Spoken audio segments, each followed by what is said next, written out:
नमस्कार दोस्तों, more education में आपका स्वागत है। आज हम पढ़ेंगे छत्तीसगढ़ की नदियाँ के संपूर्ण विश्लेषण और उनके आबोहवा तंत्रों के बारे में। तो चलिए बिना किसी देरी के वीडियो को शुरू करते हैं। वीडियो अच्छी लगे तो आप ज़रूर लाइक कीजिएगा और अपने दोस्तों तक इसको शेयर कीजिएगा और हमारे चैनल को सब्सक्राइब कर लीजिएगा। तो चलिए शुरू करते हैं। सबसे पहले हम देखेंगे नदियों के प्राकृतिक और ढाल।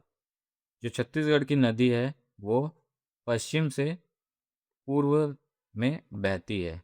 उसकी जो ढाल होती है वो सामान्य ढाल वो पश्चिम से पूर्व की ओर होती है। अधिकांश नदियाँ वर्षा पर निर्भरित है, प्रायद्वीपीय है। याद रखेंगे, अधिकांश नदियाँ जो है वो वर्षा पर निर्भर है। प्रवाह ढाल के कारण अधिकांश नदियाँ पूर्व में बहकर बंगाल की खाड़ी में गिरती है। जो अधिकांश नदियाँ हैं वो पूर्व से बहकर बंगाल की खाड़ी में गिरती है। अगले स्लाइड पे चलते हैं। प्रमुख अपवाह तंत्र। छत्तीसगढ़ के नदियों के प्रमुख अपवाह तंत्र। राज्य का जल मुख्यतः 3 तंत्रों में बांटा है।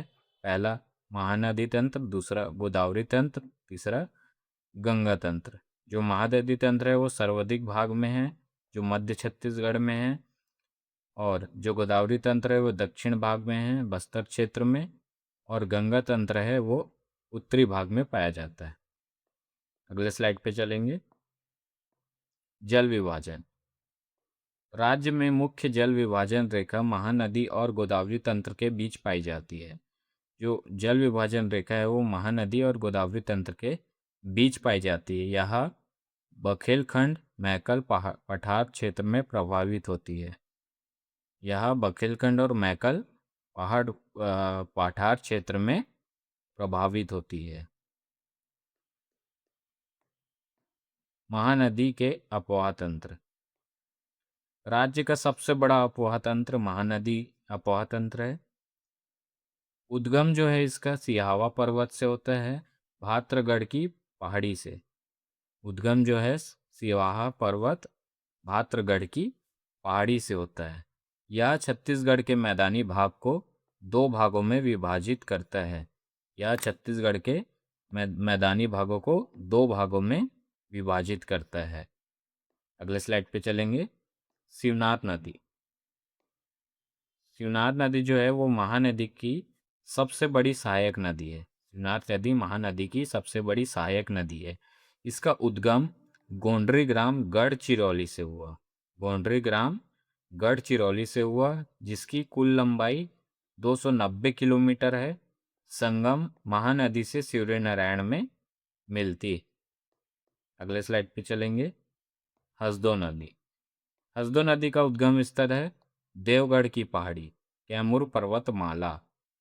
प्रमुख औद्योगिक नगर कोरबा इस नदी के तट पर है। कोरबा जो है वो इस नदी के तट पर स्थित है। यह महानदी के सीधे सहायक नदी है। यह महानदी की सहायक नदी है। अगले स्लाइड पे चलते हैं। इंद्रावती नदी जो कि गोदावरी तंत्र में है। उड़ीसा राज्य से निकलती है यह नदी। गोदावरी अपवाह तंत्र के प्रमुख हिस्सा है इंद्रावती नदी। बस्तर क्षेत्र की गहरी और सकरी घाटियों से होकर बहती है। यह बस्तर क्षेत्र के गहरी और सकरी घाटियों से होकर बहती है।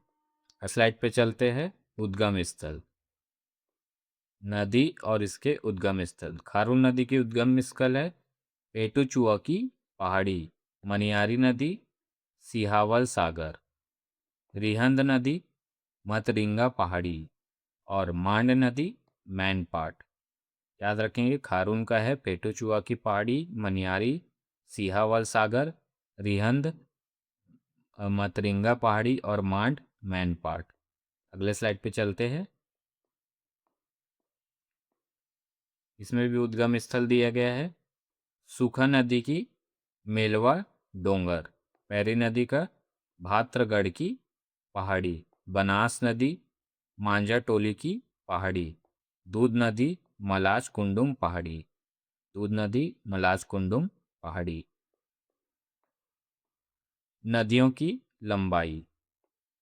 यहाँ घटते से बढ़ते क्रम में दिया गया, लेकिन हम पढ़ेंगे इसको बढ़ते से घटते क्रम में।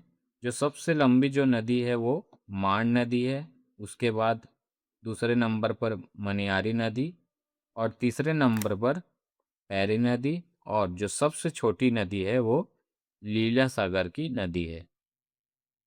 इसको याद रखेंगे। अगले स्लाइड पे चलते हैं। महत्वपूर्ण सहायक नदी।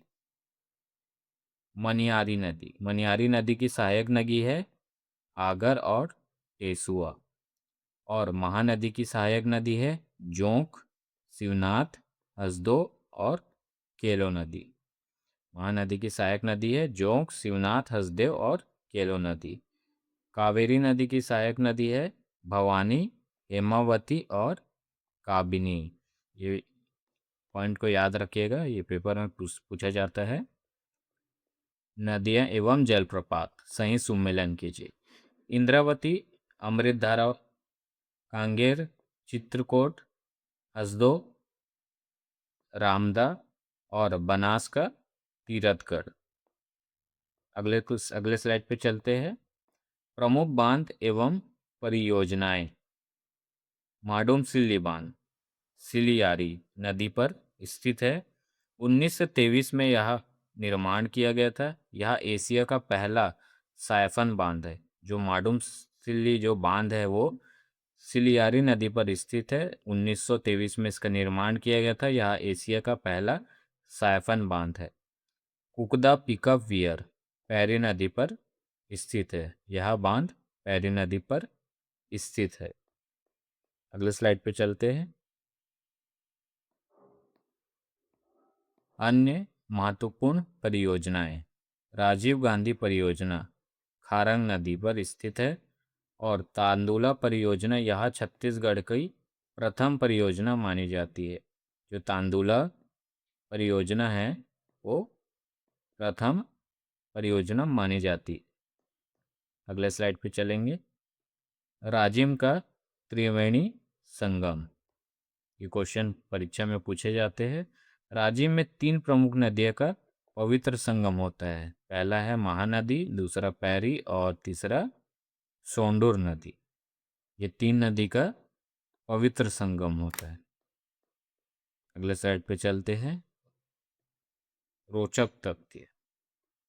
जो स्वर्ण कर्ण यानी कि राज्य की ईब नदी प्राकृतिक स्वर्ण कणों की प्राप्ति के लिए प्रसिद्ध है।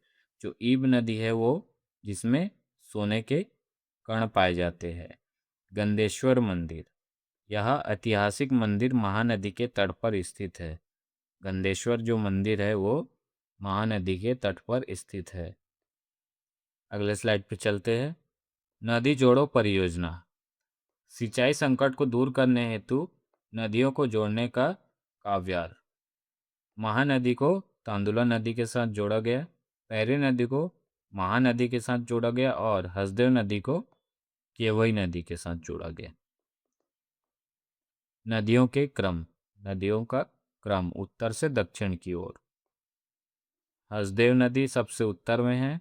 शिवनाथ नदी, केलो नदी और इंद्रावती नदी सबसे दक्षिण में पाए जाते हैं। निष्कर्ष क्या निकल कर आता है? राज्य का जल मुख्यतः महानदी और गोदावरी में बांटा है। सभी नदियां प्राकृतिक ढाल पश्चिम से पूर्व का अनुसरण करती है और उद्गम जो है वो संगम त्रिवेणी परीक्षा में मुख्य धार है। तो दोस्तों ये थी छत्तीसगढ़ की प्रमुख नदी और उसके अपवाह तंत्र के बारे में महत्वपूर्ण क्वेश्चन। वीडियो कैसा लगा आप कमेंट कर जरूर बताइएगा। इसी तरीके से एजुकेशनल वीडियो हमारे चैनल में डालते रहते हैं। आप हमारे चैनल को सब्सक्राइब कर लीजिए और बेल आइकन को दबा लीजिए। इसका PDF आपको हमारे टेलीग्राम चैनल में मिल जाएगा। लिंक डिस्क्रिप्शन में दी गई है। धन्यवाद।